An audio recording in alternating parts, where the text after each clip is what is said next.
Welcome to the NC Spin After Spin. Additional comments from our panelists just available on our website. I want to ask you to tell us something we don't know. Chris Fitzsimon, I'll start with you. I thought one of the more interesting stories this past week was a report from the Department of Environmental Quality that the solar bees, these mixers that were put into Jordan Lake, so we delayed these rules that were supposed to prevent pollution going into Jordan Lake.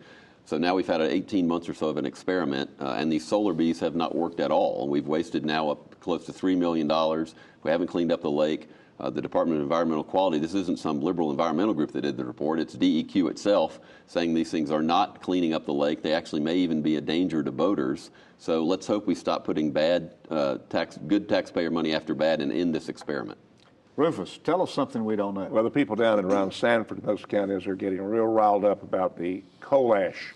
I know that the Department of Environment, I don't know what they call it now, whatever it is. DEQ. They have sent people down there to go to these meetings, and I've got to congratulate the Department of Health and Human Services because they are going to crack down on it because they think that water is being poisoned.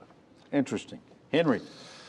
We have had a lot of doctors over the years in the legislature. We've had dentists. We have dentists now. We've had eye doctors.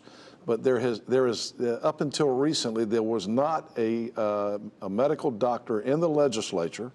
One was just appointed. His name is Greg Murphy. He's a good friend of mine. He is the person that was appointed when Brian Brown stepped down out of District 9. Greg Murphy is a urologist, one of the most successful urologists in the state. He's been appointed to Health and Human Services Committee. They're really looking to him already to help with the Medicaid discussions. And I predict that Dr. Greg Murphy is going to be a superstar in the legislature. And you told me recently he had a big fundraiser and... He actually had a fundraiser in Greenville, and we are told that it was a record turnout. He raised about $180,000 in his first ever fundraiser. I was there. There were a lot of doctors there, and the Speaker of the House actually told me. They all wanted to stay away from a urologist. Can you blame them? Well, anyway, it apparently was a record for a freshman fundraiser. John, tell us something we don't know. Tom, this is something that our viewers should know, but they don't know because the media hasn't been reporting on basic business and economic news now for a long time. The latest GDP numbers came out across the country for the various states.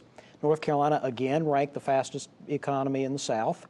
If you take the GDP numbers in North Carolina from mid-2013, when Governor McCrory's budget and tax reform and other items were enacted, until now, the compound average growth rate for North Carolina's economy is 3.2% in real inflation-adjusted dollars. If the nation was growing at that rate, we'd have a very different conversation going on in America.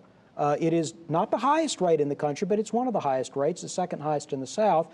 This is news. It's news. You can still debate why it's happening. Maybe it's because of a variety of different reasons, but it's news, and it should be front page, at least in the business sections. But you heard it here first. Well, they're the media folks are distracted. I'll give them a pass. Okay. Well, thanks for watching the After Spin. We'll have more video all during the week on ncspin.com.